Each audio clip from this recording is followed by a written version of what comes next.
Hello po, kumusta kayo? Short reading tayo ha. Tingnan natin yung overall energy ng dalawa, ng person mo, and kung ano yung nafe-feel nila sa'yo.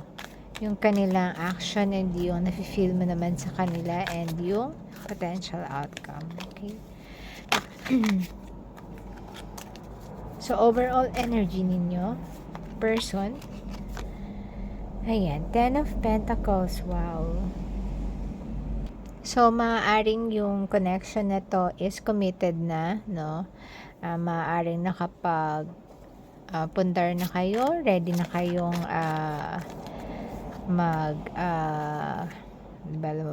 magkaroon ng anak, ayan, mga bata sa paligid, okay na kayo. Maaaring iba sa inyo kapag puntar na ng bahay, pwede nang lumipat, or maaaring iba committed na, engaged na, ayan. So yan, nakalagay ito parang napaka successful, and yung hindi na kayo nag-aalala, na talagang very secured na kayo sa relationship nyo. Ito yung energy na nakikita natin ngayon, ano yung nafe-feel niya sa'yo. Wow, 'di ba? Minsan magugulat ka na lang talaga sa mga cards eh. Ayan na. So, yung nafe-feel niya sa'yo, gusto niyang mag-level up na yung inyong relationship. Gusto niya nang lumagay ng sa tahimik pala ng. And then, tingnan natin kanyang next action and ano kayang gagawin niya. Okay? So, 3 of Wands. Oh. So, si person is waiting. Nagwe-wait siya sa'yo. So, maaaring tingnan natin mamaya. Clarify natin mamaya. No? Huwag natin paunahan. So, ano naman nafe-feel mo, no, about this connection? Okay. 3 of Pentacles. So, ikaw naman, no, ang nafe-feel mo kay person mo is katuwang sa buhay. Yan. So, partner in life, partner in crime. Ayan. So, ikaw to. So, clarify natin mamaya. Ano magiging potential outcome nitong inyong connection? 4 of Pentacles. Ito na lang. Tingnan natin kasya ba dito. 4 of Pentacles.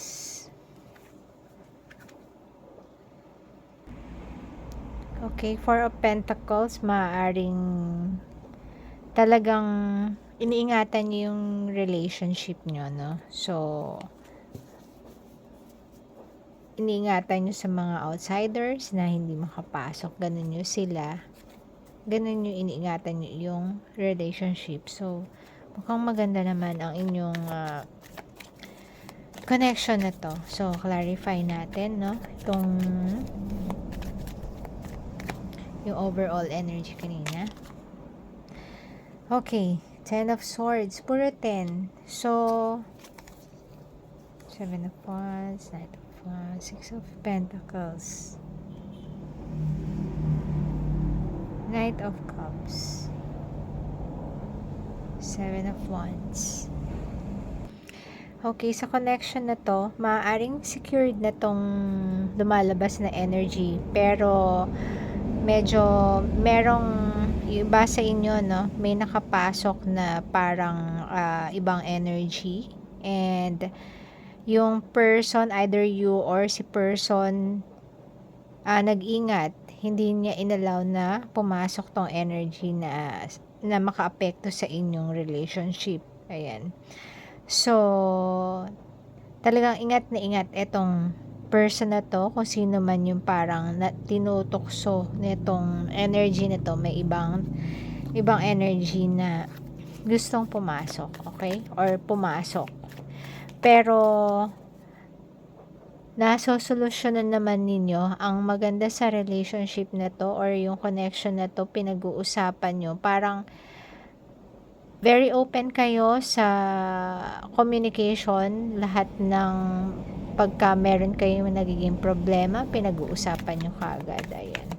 So, very mature na tong connection na to sa nakikita ko, ano? Very mature na, mukhang marami ng napagdaanan. Kahit na tukso, oo, marami na napagdaanan tukso, pero pinatibay ito ng panahon. Ayan. So, tingnan natin tong, clarify natin tong Four of Wands, yung okay. So, ano nangyari? Si person na ang gusto niya, ang nafe-feel niya sa iyo is ikaw yung maging wife niya or maging husband niya. But then suddenly may nangyari. Ano kaya yung nangyari na yan? Okay. May King of Wands. Okay. Maaring energy to ni person mo. So, parang na broken hearted si person mo sa'yo. Parang meron kang nahapyawan na ibang energy or ibang tao. Meron parang nangulit sa'yo. Ayan. King of Wands. Meron di isang tao na nag-offer sa'yo ng commitment, no? And medyo in-entertain mo. So, parang yung pagiging emperor ni person mo, parang natamaan yung ego. Ayan. So, medyo shaky ngayon itong kanyang energy regarding sa connection nyo. Medyo shaky, no? So, parang nasaktan siya. Nasaktan yung ego niya. Ayan. So, tingnan natin kung ano yung behavior ni person mo. Ayan. Eto. Three of Wands. Okay. Si person mo, maghihintay sa'yo, lalayo siya. Iiwas mo na siya, lalayo siya. Pero maghihintay pa rin siya sa'yo. Ayan. Nagbabaka sakali pa rin siya na mag-message ka or mag-open ka ng communication with him or her. Pag-usapan nyo ulit na maging kayo.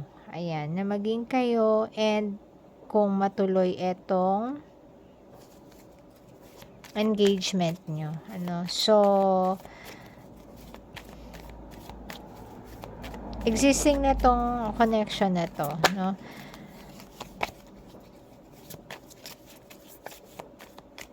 So, ito namang energy mo, Three of Pentacles. Ayan. So, si Three of Pentacles, yung panahon mo, yung attention mo, binuhos mo na lang sa mga trabaho, mga ka-workmate mo, doon ka na lang nagbuhos ng attention. Ayan. And ikaw, talagang yung sarili mo na lang ang pinag-focusan mo. Ayan. My God. Three of Pentacles, Claire. Ito. Three of Pentacles pa rin. Five of Swords.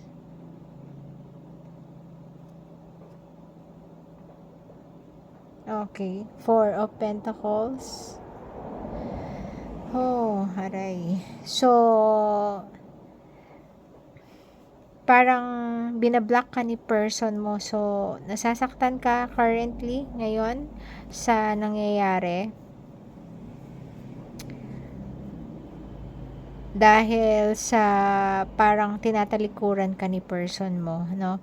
So, etong reading na to, depende kung kayo yung person na itong tinutukoy o kayo yung other person. So, kayo na lang ang makaka-feel niyan kung sino or sino sa inyong dalawa, no? Either ikaw to or si person mo, and vice versa. Ayan. So, ikaw nasasaktan ka kasi iniiwasan ka, and parang binablock ka niya. Parang ayaw ka niyang kausapin. Ganyan. So, ina-avoid ka niya currently. Medyo napagsalitaan ka niya ng hindi maganda. So, naglalaylo siya. Ayan, naglalaylo siya. Ayan. So, tingnan natin tong potential outcome na to, yung Four of Pentacles. Okay. So, maaaring ikaw to or si person mo medyo lalayo. So, since dito si person mo yung umiiwas,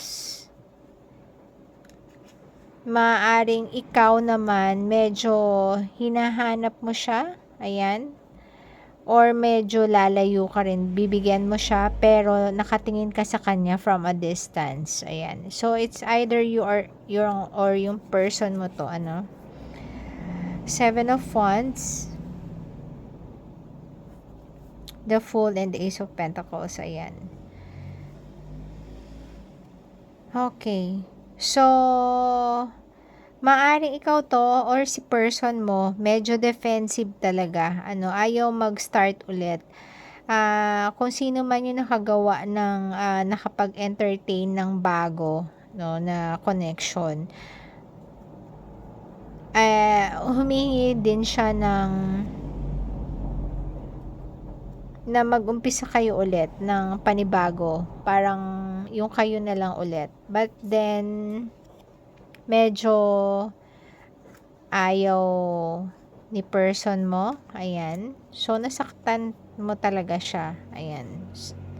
Napakasakit para sa kanya ng nangyari. Ayan. Kahit masabihin natin na wala namang nangyari, o kaya parang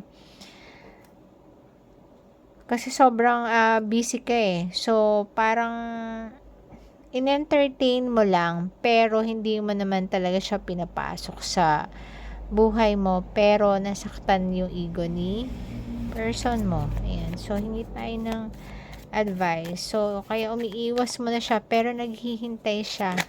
Naghihintay siya sa'yo. Ayan. Maaaring nagpapalamig lang tong si person mo, ano. So, hingi tayo advice. Okay. So, kung ikaw yung naiwan, sobrang nasasaktan ka, ano, and nasasaktan din si person mo, pero minamanifest ka niya, ayan, minamanifest ka niya na sana mahinto na lahat to, yung nangyayari, no. Etong parang ang gulo-gulo, ang daming naaapektuhan dahil sa paglayo niya and maaari ang nakikita ko dito mukhang nagpa-plan na kayo eh or parang nagpa-plan na kayo, maaaring yung iba nag-set na kayo ng date kung kailan kayo magpapakasal, pinaplano nyo na kung sino yung mga guests nyo. Yun ang nakikita kung saan yung venue nyo. Maaaring eto ang gusto nyo venue, yung medyo nasa yung dream wedding nyo, yung dream place nyo, kung saan kayo palaging nagsisimba. Ayan. Yan ang nakikita ko dito. So, napakaganda ng intention ng partner mo pero nasaktan talaga siya sa pag-entertain mo ng iba. Ayan. Na eto pa medyo etong energy na to medyo talagang parang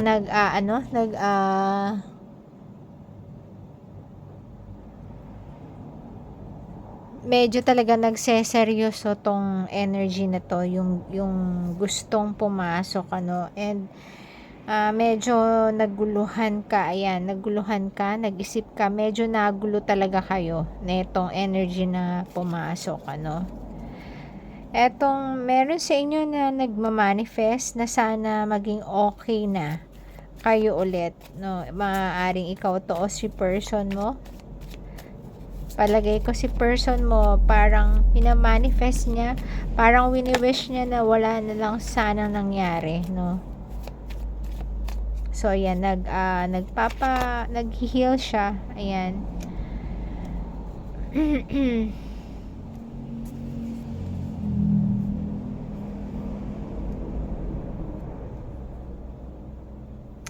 So, malungkot na malungkot din si person mo, no? And gusto na rin niyang makipag-usap sa'yo. Ayan.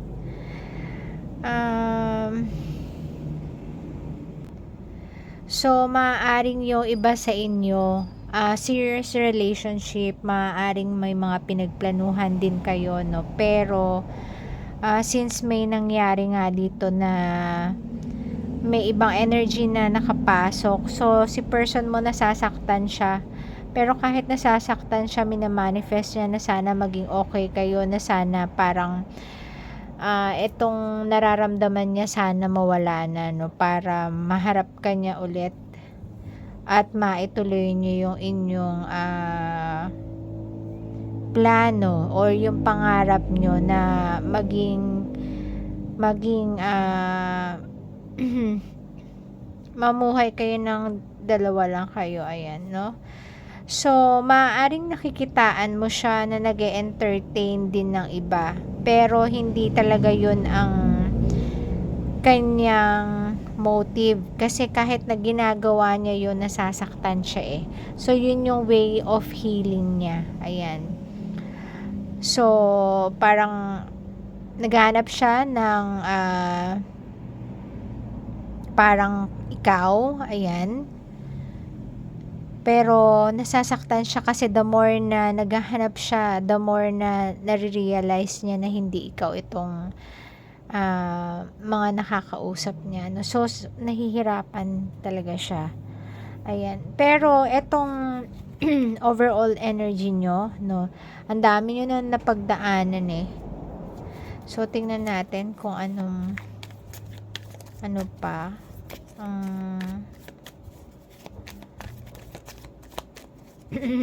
mga magiging pwedeng mangyari dito, no? 3 of Wands, okay? 3 of Wands, ayan. So, magpapagaling lang si person mo, medyo magko-cool down lang siya. Mag-cool down siya or parang waiting kasi siya eh. Magwe-wait siya, ayan. Magwe-wait siya na kausapin mo siya. Ayan. Siya pa rin ang naghihintay na mag-apologize ka sa kanya. Naghihintay pa rin siya sa'yo.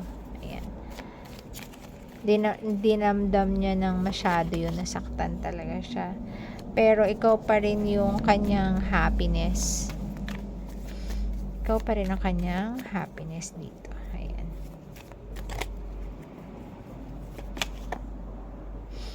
Five of Swords.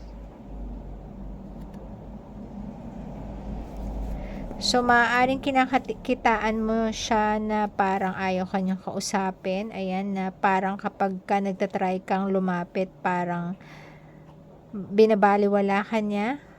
Parang medyo hindi niya ang tawag dito, parang nalilito ka tuloy, no, kung gusto pa ba niya o hindi na maging kayo ulit. So, parang nililito ka niya.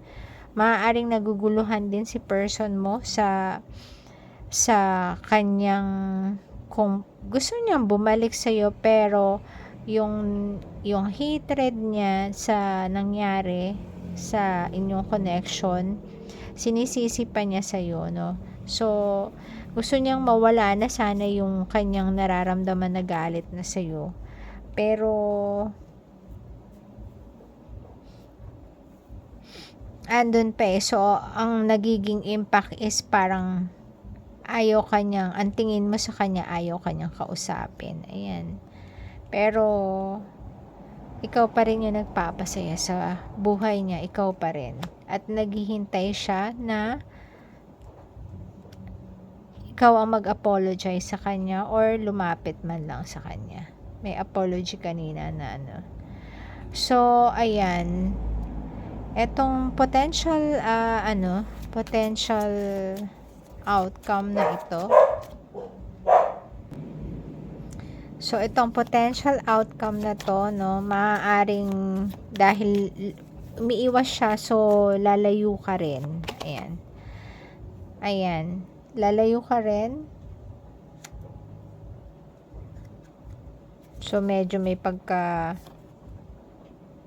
impulsive ka rin. Maaring maisip mo na mag-work ka sa malayo, no? And hayaan mo nang mag-subside yung kanyang galit sa'yo. Ayan. So, ayun po muna ang reading dito. Pero, maaaring ito yung nakikita mo sa kanya, pero hindi yan yung nasa loob niya. Wini-wish ka pa rin niya, no?